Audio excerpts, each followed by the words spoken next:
En noticia palestina, Argelia y Colombia se unen para denunciar ante la Corte Penal Internacional los crímenes de guerra tras los ataques inéditos ordenados por el primer ministro de Israel, Benjamín Netanyahu.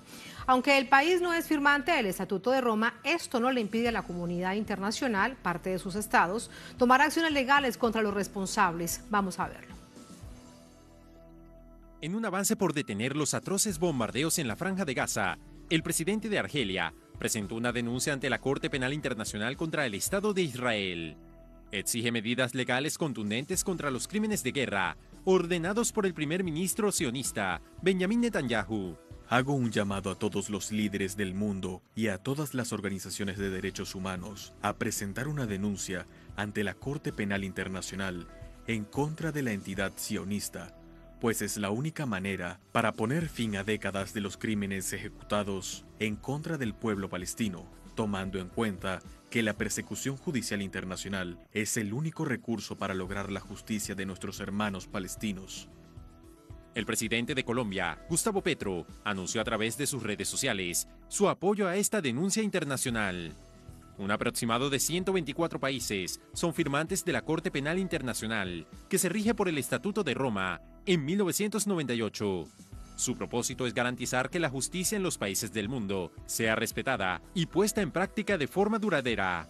Una resolución que pregona la paz mundial, de los que Israel y su gran aliado, Estados Unidos, no son firmantes. Sin embargo, esto no le impide a la Corte Penal tomar acciones legales contra los responsables de los crímenes. En este caso, sería el primer ministro y su ministro de Defensa, quienes podrían ser arrestados tras probar las acusaciones. Entre tanto, Qatar y Egipto siguen buscando apoyos del mundo árabe en un plan que acabe con los ataques de Israel a la población civil palestina. Según la oficina del Ejecutivo egipcio, en la reunión de este viernes entre el emir de Qatar y el presidente El Sisi, rechazaron el desplazamiento forzado y el intento sionista por exterminar la causa palestina a expensas del pueblo, un plan inhumano que ya registra más de 11.000 civiles asesinados, entre ellos 4.500 niños. Y en lo último que ha pasado durante esta jornada, más de 30 días de asedio permanente de la ocupación en contra de la población israelí en la Franja de Gaza, se han intensificado ataques en contra de hospitales y zonas residenciales allí en la franja. Nuestra corresponsal Nur Haracen nos cuenta.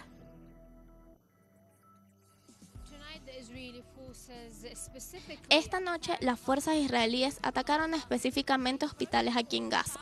En primer lugar, bombardearon el hospital indonesio, que se encuentra en el norte de Gaza, con al menos 11 ataques que causaron daños en el hospital y también varios heridos en forma de metralla por todo el hospital.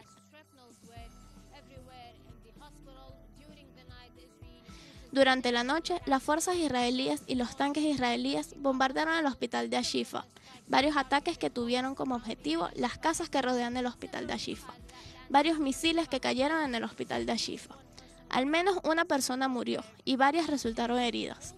También utilizaron bombas de fósforo blanco en varias zonas de la Franja de Gaza.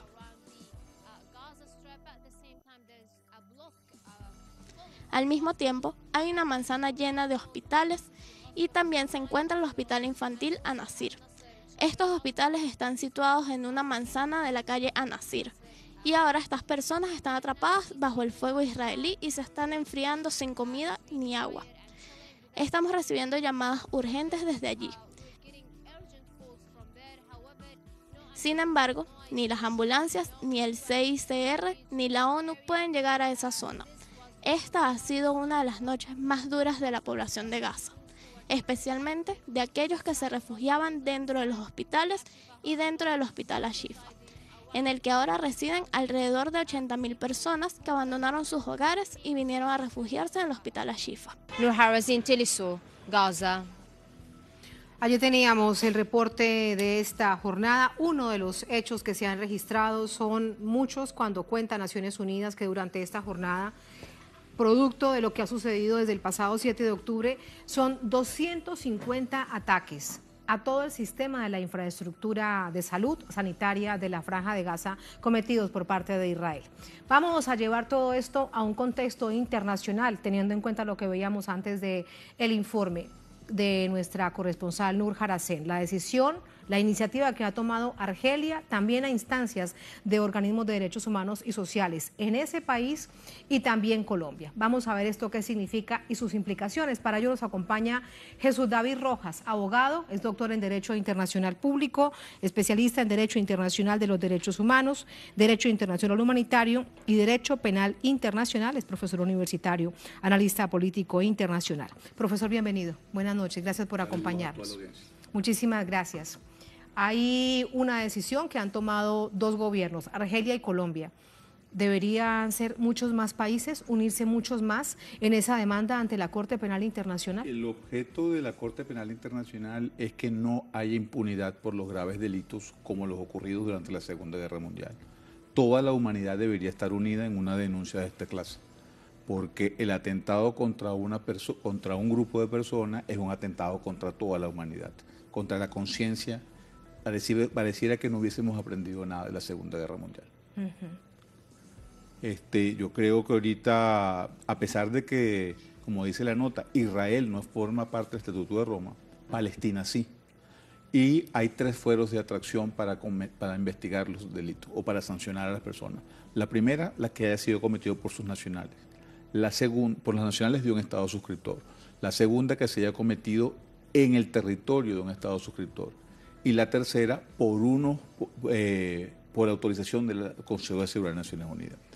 Autorización del Consejo de Seguridad no va a existir porque hay el veto de los Estados Unidos. Eso ya es claro. Sabemos, además, lo hemos visto, no han logrado llegar a ningún tipo de consenso para que por lo menos se logre una tregua de carácter humanitaria. Exacto. En el marco del Consejo de Seguridad. La Asamblea General es otra cosa, pero en el Consejo de Seguridad no ha pasado esto.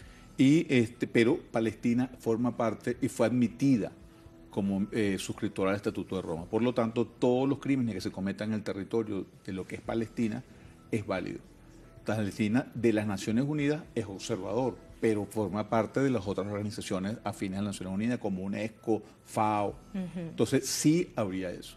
Y yo creo que hay elementos suficientes para imputar delitos o para investigar delitos de los 4 tipos de delitos que establece el Estatuto de Roma, que son los crímenes de agresión, el crimen de guerra, genocidio y crímenes de lesa humanidad. Solamente el crimen de agresión estaría excluido. Y estaría excluido porque el Consejo de Seguridad de las Naciones Unidas no ha admitido la condición de Estado pleno de Palestina en la organización.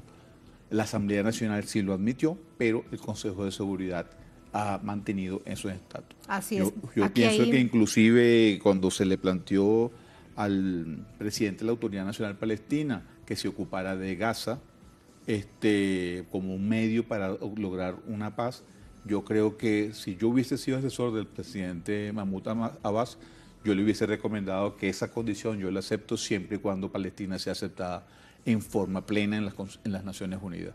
Porque entonces lo que va a pasar es que pasas este bache que tiene Israel ante la comunidad internacional, pero Mahayana lo va a repetir como lo ha repetido durante 75 años. Durante 75 años. Ahora, con respecto al Estatuto de Roma y sus normas, profesor, ¿Netanyahu debería ser juzgado o por crimen de guerra, o por genocidio, o por crimen de guerra o de lesa humanidad? Por los 3 podría caberle, pero no solamente Netanyahu, el ministro de la Defensa, el presidente, porque el presidente de Israel, Herzog, ha apoyado decididamente las condiciones, inclusive el ministro de Cultura que anunció la intención de solucionar el problema con una bomba atómica, admitiendo que Israel tiene bombas atómicas, lo cual siempre había negado oficialmente, también podría ser juzgado. Los comandantes militares y los pilotos que han lanzado misiles contra hospitales y contra zonas civiles,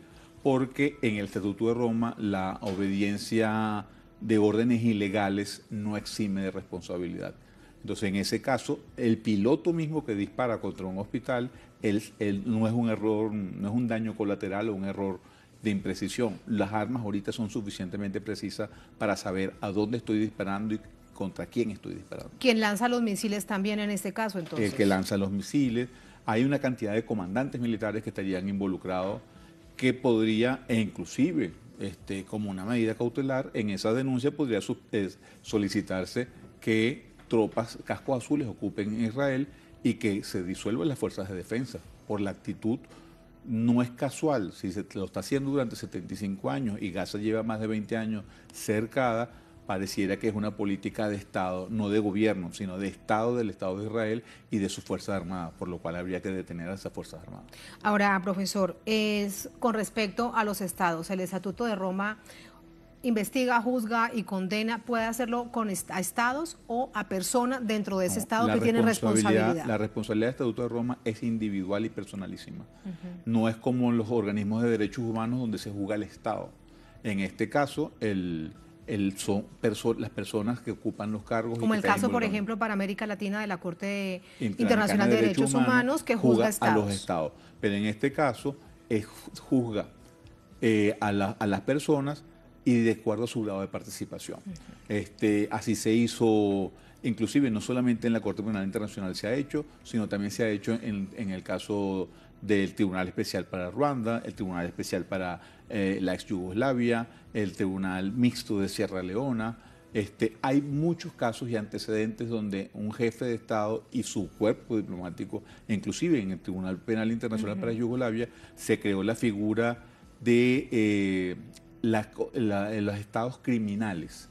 Acuérdense que Yugoslavia se fraccionó, cada pedazo de Yugoslavia fue como un estado que tenía un ejército y entonces se hablaba de empresa criminal conjunta. Aquí pudiese hablarse de empresa criminal conjunta. Y quisiera hacer una acotación. Las normas en el derecho humanitario, cuando una potencia ocupante es atacada por los nacionales de ese país, no se puede alegar el derecho a la defensa, porque según las doctrinas clásicas del derecho a la rebelión, el derecho a la rebelión subsiste siempre contra un gobierno que ha sido represivo y que ocupa el Estado. De hecho, los criminales nazis que ocuparon Francia, inclusive Klaus Barbie, que fue condenado por un tribunal en Lyon como el carnicero de Lyon, se le condenó por haber ejecutado a franceses por cada muerto nazi que ocurría durante la ocupación francesa. O sea que hay antecedentes en el derecho internacional de juzgamiento de criminales de guerra y en ese caso estaríamos en presencia de eso. Ahora, y para el caso de civiles también, profesor, se lo pregunto ahora que usted recuerda, por ejemplo, en el marco de esta jurisprudencia Ruanda. Recordemos que parte del detonante de esta masacre que se cometió en Ruanda, había una figura clave que era un supuesto periodista que incitaba a través de la radio de manera permanente a asesinarlos. Exacto, inclusive el hecho de que se haya utilizado, hay una figura que se llama deshumanización. Cuando se trata de infundir odio, se trata de deshumanizar al enemigo o al objetivo. Y se les trata ya no de personas, sino se trata, como en Ruanda, de cucaracha o de animales, o los nazis llamaban a los judíos ratas. Ellos han llamado a los palestinos como grupo animales y que eso hace que usted pueda, cuando los mate, no sienta remordimiento porque está matando a un ser humano, sino está matando a alguien inferior. Y por eso también, profesor, entonces, permítame en esta propia reflexión para no perder la idea, por eso, según Israel, no se debe aplicar el derecho internacional humanitario. Esa sería su justificación, ese sería su argumento. Porque no está matando seres humanos, sino está matando animales.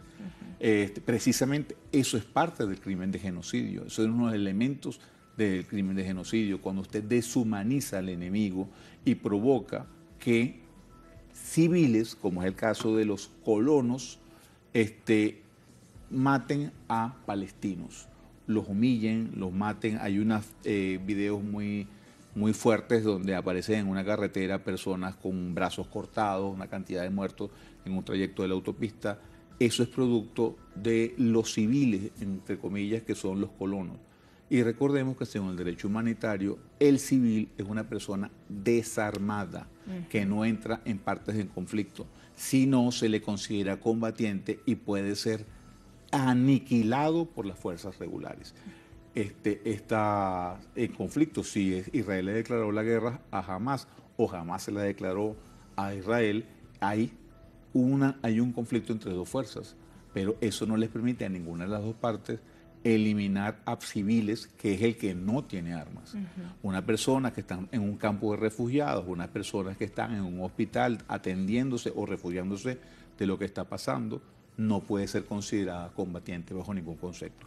Y mucho menos que no hay evidencias de que en esos hospitales o en los túneles de esos hospitales haya habido bases de Hamás. Como dice, Entonces, y argumenta Israel. No hay la necesidad militar de eliminar ese objetivo. A propósito de esto, hay una declaración que ha entregado el Alto Comisionado de Derechos Humanos durante esta jornada y tiene justo que ver con eso. Vamos a verlo y lo analizamos, profesor. International humanitarian law is clear. It extends special protection to medical units and requires that they be protected and respected at all times. Any use by Palestinian armed groups of civilians and civilian objects to shield themselves from attack is in contravention of the laws of war.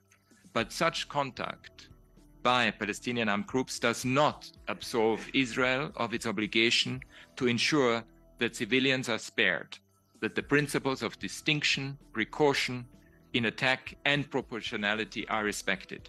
Failure to do so is also in contravention of the laws of war with devastating impact on civilians. Sí, como Israel dice que dentro de los hospitales o en los túneles que se supone están escondidos los militantes, los combatientes de Hamas, a pesar de esto no exime la responsabilidad de los principios de distinción, proporcionalidad, ataque del derecho internacional humanitario. Sin embargo, lo hace, profesor. Ahí vemos cantidades de videos hoy en día. Bueno, les recordaba, hay 250 casos verificados de ataques de Israel a centros hospitalarios. Por eso, y además hay que recordar, si alguna inacción se produce en la Corte Penal Internacional, recordemos que durante el mandato de Kofi Annan como secretario general de las Naciones Unidas, se elaboró una tesis que se llamaba El deber de proteger, que permitía a los demás estados, los estados circundantes a una situación donde se cometan graves crímenes contra la humanidad, entre los cuales están los crímenes de guerra y los crímenes de lesa humanidad, a intervenir militarmente y derrocar al gobierno y ocupar militarmente la zona. Eso ya se planteó cuando se derrocó al presidente Idi Amin en Uganda, que invadió Tanzania y un grupo de estados africanos.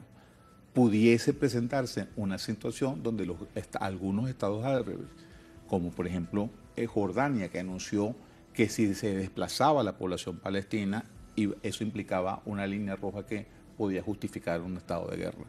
Eso estaría sustentado como una guerra justa bajo esa tesis de un exsecretario general de las Naciones Unidas, que inclusive forma parte de la doctrina de seguridad nacional de los Estados Unidos, el deber de proteger, cuando hay un estado fallido. En Gaza hay un estado fallido, porque hay una potencia ocupante que no cumple con sus obligaciones como potencia ocupante, como es el suministro de los servicios públicos, el suministro de alimentos, está totalmente aislada y no está aislada desde el 7 de octubre que fue el ataque de Hamas. Claro. Tiene años en esa situación, las condiciones de vida y de nacimiento de muchos de los niños que han muerto nacieron en guerra, encerrados, y cuando usted encierra a alguien y además le cae a bombazos, no tiene forma de escapar. Entonces, directo o indirectamente usted está produciendo un aniquilamiento de un tipo de población que, de acuerdo a las características particulares y específicas de ese caso, pudiese considerarse un genocidio. Un crimen de genocidio.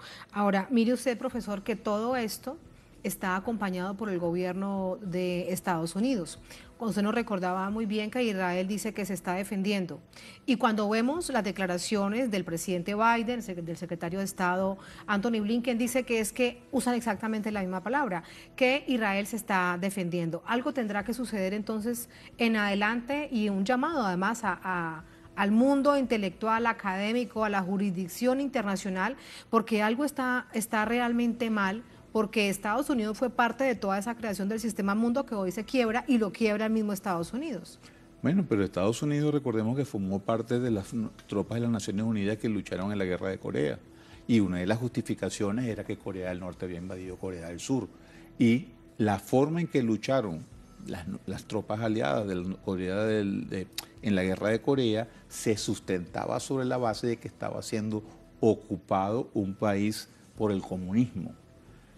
Esa misma, lo que es la salsa que es buena para el pavo, es buena para la pava. Aun cuando ocurrió aquello en los años 50 del siglo pasado, está repitiéndose la misma justificación histórica ahorita. Pudiese haber un liderazgo de alguna potencia que indica que va a invadir. Ya Irán amenazó que tendría una situación, si no se pone freno a esa situación. Jordania, Yemen ya está actuando militarmente.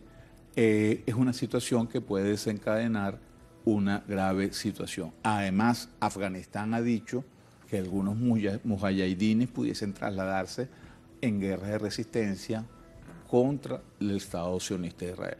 Y hay que particularizar. Una cosa es el Estado judío o la condición de judío, a quien respeto profundamente, porque tienen una religión muy cercana a la religión católica que predomina en América Latina, y otra cosa es el sionismo. El sionismo mayoritariamente viene de Europa Oriental, viene de los Akenazí, que no son de origen de Palestina, son de origen polaco, alemanes, rusos, ucranianos. Y fíjese que las dos situaciones que ponen en tensión a la humanidad en este momento, una está dirigida por el presidente Zelensky, que es sionista, y otra por el primer ministro Netanyahu, que es sionista. En dos partes del mundo. El resto del mundo está más o menos igual, salvo las intervenciones, entre comillas, humanitarias que ha hecho Estados Unidos en Siria y en otros países. Es una situación donde pareciera que el mundo va a tener que limitar el actuar y proceder a medidas civiles, como por ejemplo el boicot contra algunos productos del sionismo internacional. Porque el apoyo de los Estados Unidos es porque quienes están en el gobierno mayoritariamente son sionistas. El pueblo llano de Estados Unidos ha hecho manifestaciones para que se detenga la masacre en Palestina. Ahora que usted hace este recuento del sionismo, recordemos que hace aproximadamente unos 20 años dentro de Naciones Unidas el sionismo se consideró como un grupo terrorista y luego, por decisiones de carácter diplomático, obviamente fue sacado de esa lista. Y paradójico, en el Estatuto de Roma se pretendió en algún momento incluir el delito de terrorismo como un crimen contra la humanidad. Sin embargo, no se llegó a un acuerdo sobre la tipificación, entre otras cosas, por el terrorismo del Estado de Israel. Wow. Pero eso también lo que evidencia una vez más es el gran poder que tiene el sionismo en el mundo. El gran poder y el gran descaro y la gran doble moral. Claro. Usted da medida de que los que condenaron a Jesucristo a ser crucificado pareciera que no eran judíos sino sionistas, pasa que uno no sabía y a uno cuando le echan el cuento de la Biblia hablan de que los mercaderes del templo lo sacrificaron, pero esos mercaderes del templo parece que tienen el mismo perfil de los sionistas de hoy. Así, profesor, me queda algo por preguntarle. En el Estatuto de Roma también existe la posibilidad de juzgar, de investigar y de condenar partidos políticos o sus representantes. Para este caso, por ejemplo, en particular no sería el sionismo, sino el Likud, que es el partido oficial que ha permitido toda esta barbarie en Palestina. Es que la responsabilidad es individual. Ya. Entonces, usted no puede, al Likud no puede hacerlo porque no está, el estatuto no tiene ningún delito que sea por ideología. Ahora, en Alemania está prohibido las políticas nazis, pero habría que desmitificar qué es lo nazi. Lo nazi solamente es la esvástica, es repetir los eslogans de mi lucha, de Adolf Hitler, o es un tipo de conducta, porque hay muchas conductas que se están dando hoy en día en el Israel actual. En Alemania, además, ahora que usted dice esto, que no se permite el uso en la vía pública, en las manifestaciones pro-palestinas, algún símbolo que identifique la causa palestina, como la bandera, por decir algo. Esos son ejemplos del nazismo en la actualidad. E inclusive el Estado de Israel, si usted analiza el ordenamiento jurídico, es muy similar al que tenía la Sudáfrica pre-Mandela con respecto a los negros. Lo que pasa es que aquí es respecto a los palestinos, no es una cuestión de color de piel, sino es una cuestión de ni siquiera de raza, porque los dos son semitas y son teóricamente del mismo lugar. Entonces es una cuestión de religión. Bueno, amparados en la religión, el profesor. sionismo cree que solamente en Palestina caben los sionistas. No caben porque se han atacado iglesias católicas, se han atacado mezquitas, se han atacado todo lo que no sea... Más de 40 mezquitas han sido atacadas. Exacto. Iglesias ortodoxas, cristianas, por eso, etcétera. pero no se ha atacado, jamás no ha atacado sinagogas. Entonces ahí es donde se ve que el ordenamiento, ¿qué es el apartheid? Cuando usted juridifica la discriminación y el hecho de que usted pertenezca a una clase que no es la reconocida por el Estado, lo hace menos que lo que sí. En la Sudáfrica pre-Mandela eran los blancos respecto a los negros. Pero eso aquí que ahora son que los usted... sionistas, o sea, los sionistas, ni siquiera los judíos, los sionistas, porque yo vi un policía golpeando a unos judíos ortodoxos con su barba, pero ellos estaban protestando por la paz y vino un policía muy alto a caerle a golpes. O sea, no solamente es contra los palestinos, es contra todo lo que no sea sionista. Igual que en la Alemania nazi. Exactamente. Es una noche de los vidrios rotos que ha durado ya más de un mes, donde se han producido 11.000 muertos, casi la mitad de niños, que bajo ningún concepto se puede considerar esa cantidad de niños como combatientes, porque la mayoría de ellos han muerto tapiados por los edificios bombardeados. Eso no pueden considerarse. ¿Cómo justifica ante el mundo el Estado de Israel que él está luchando una guerra esa cantidad de muertos? Claro. O sea, decir que hay niños, una cantidad de bebecitos que son terroristas, por supuesto que es injustificable. Me queda solamente algo ahora que usted hacía referencia por recordar con respecto al apartheid. Es que en Hebrón, por ejemplo, existe un evidente apartheid. Hay unas vías por donde solamente pueden pasar los palestinos. Si se salen de allí, los colonos literalmente los muelen a palo. Esto sucede hace más de 50 años. Y allí, por ejemplo, en Hebrón, hay una especie de policía civil de Naciones Unidas que hoy en día no tiene ningún sentido, así que eso también habrá que replantearlo, profesor. Fíjese, el fiscal Khan, ante la Corte Penal Internacional, pudiese solicitar medidas cautelares para que el apartheid, que es un crimen específico en el Estatuto de Roma, pudiese, en ese tipo de vías, evitar que se perjudique a una persona distinta. Porque ya el ordenamiento jurídico en sí, que compete todo al Estado de Israel, lo que implicaría todos los miembros de la Knesset estarían involucrados en la comisión del crimen, porque las leyes no las hace solamente el primer ministro, las hace el Poder Legislativo. Claro. Y el Poder Legislativo está elaborando eso. Entonces, la cantidad de responsables que debería juzgar el fiscal o presentar para el juicio o para investigación el fiscal Khan, en primer lugar, sería mucho más amplia de la que la gente se imagina. Muchísimas gracias, profesor. Cátedra de Derecho Internacional Humanitario del Estatuto de Roma en 15 minutos. Muchas gracias. Muy buenas noches. Gracias a todos. Muchas Saludos. gracias.